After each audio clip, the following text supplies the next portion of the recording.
अस्सलाम वालेकुम। आज हमने पढ़ना है मॉलिक्यूलर आयन के बारे में और फ्री रेडिकल के बारे में। तो मॉलिक्यूलर आयन आपको समझ आएगा जब आप कैटाइंस और एनाइंस में डिफरेंस समझेंगे। और कैटाइंस और एनाइंस के बारे में मैंने प्रीवियस वीडियो अपलोड कर दी है, आप उसको जाकर देखें। और अगर आपने नहीं देखी तो कोई बात नहीं, मैं आपको यहाँ भी कैटाइंस और एनाइंस के बारे में थोड़ा सा हवाला दे दूंगा। उससे क्या फ़ायदा होगा आपको मॉलिक्यूलर आयन समझने में आसानी होगी। तो कैटाइंस कौन से होते हैं, मैंने बताया था कैटाइंस वो होते हैं जिनके ऊपर पॉजिटिव चार्ज होता है। क्या होते हैं कैटाइंस? कैटाइंस जिनके ऊपर पॉजिटिव चार्ज होता है। और एनाइंस कौन से होते हैं? जिनके ऊपर नेगेटिव चार्ज होता है। ठीक है स्टूडेंट्स, आपने बस ये दो बातें जहन में रखनी है, आपको मॉलिक्यूलर आयन इजीली समझ आ जाएगा। कौन कौन सी? कैटाइंस के ऊपर कौन सा चार्ज होता है? Positive charge. और एनाइंस के ऊपर कौन सा चार्ज होता है? Negative charge. अब हम अपने टॉपिक की तरफ चलते हैं। क्या है हमारा टॉपिक? Molecular ion. ठीक है, और ये बनता कैसे है?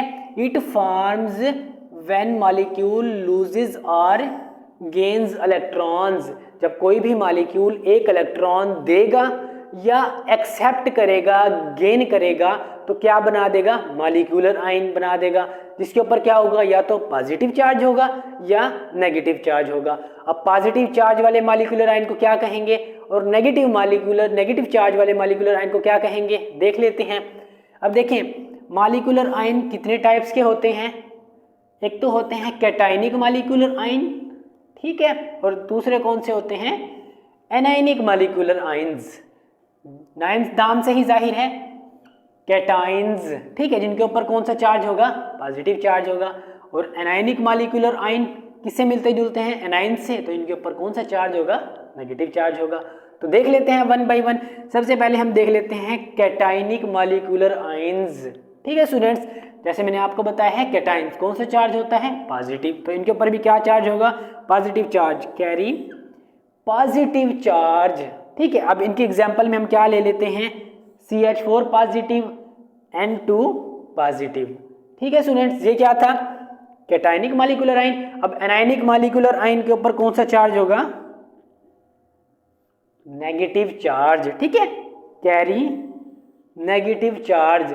इसकी एग्जाम्पल में हम क्या ले लेते हैं? CH3COO negative. इसको हम क्या कहते हैं? CH3COO नेगेटिव को एसीटेट आयन।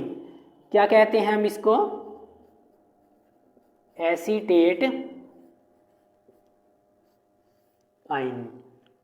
तो ये आपको समझ आ गया क्या था? Molecular ion. और मॉलिक्यूलर आयन कितने तरह के होते हैं? दो तरह के, कैटाइनिक मॉलिक्यूलर आयन और एनायनिक मॉलिक्यूलर आयन। अब वो मॉलिक्यूलर आयन जिनके ऊपर पॉजिटिव चार्ज होगा उन्हें क्या कहेंगे? Cationic molecular ion. और जिनके ऊपर नेगेटिव चार्ज होगा उन्हें हम क्या कहेंगे? Anionic molecular ion. ठीक है स्टूडेंट्स, अब हम चलते हैं फ्री रेडिकल्स के ऊपर। ठीक है, फ्री रेडिकल्स क्या होते हैं? Atoms possessing odd number of unpaired electrons. मतलब वो होंगे जिनके ऊपर ओड नंबर के इलेक्ट्रॉन्स अनपेयर्ड शेप में मौजूद होंगे। जैसे एग्जांपल में हम ले लेते हैं Cl, इसके ऊपर क्या है? देखो एक डॉट है, तो ये क्या है? ओड है हमारे पास। इसी तरह CH3 और इसके ऊपर भी क्या है? डॉट है। ठीक है, मतलब अनपेयर्ड इलेक्ट्रॉन है सिर्फ एक। ठीक है, अब ये बनते कैसे हैं फ्री रेडिकल? इनकी क्या है? जनरेशन। मतलब ये बनते कैसे हैं? They are generated by homolytic breakage. अब होमोलिटिक ब्रेकेज क्या होती है वो मैं आपको समझा देता हूं। आपको ये समझ आ गया? तो मैं आपको समझा देता हूं होमोलिटिक क्लीवेज क्या होती है। हमने क्या देखना है? Homolytic cleavage. अब होमो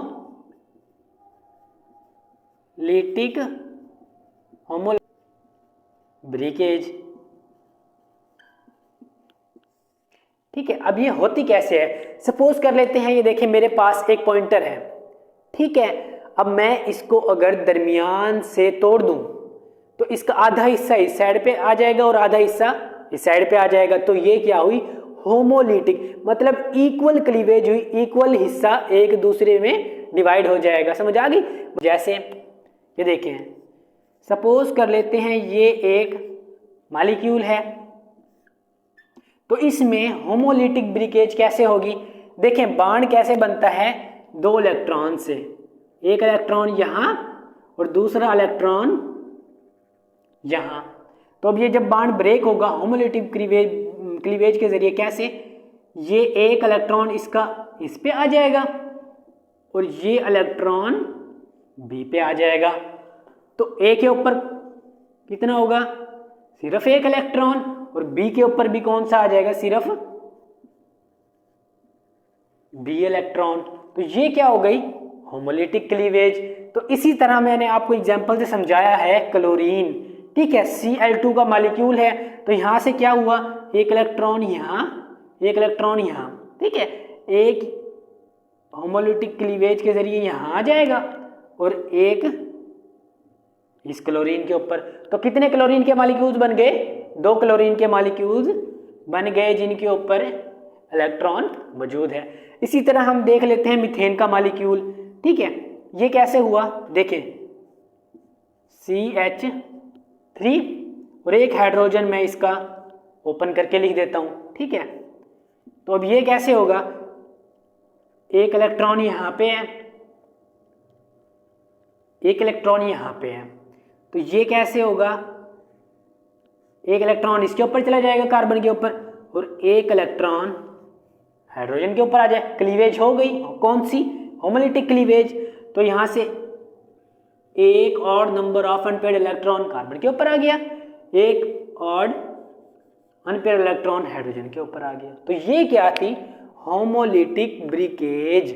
कैसे होती है होमोलिटिक ब्रेकेज और कैसे क्या बनते हैं? फ्री रेडिकल्स बनते हैं। तो आज हमने यही पढ़ना था।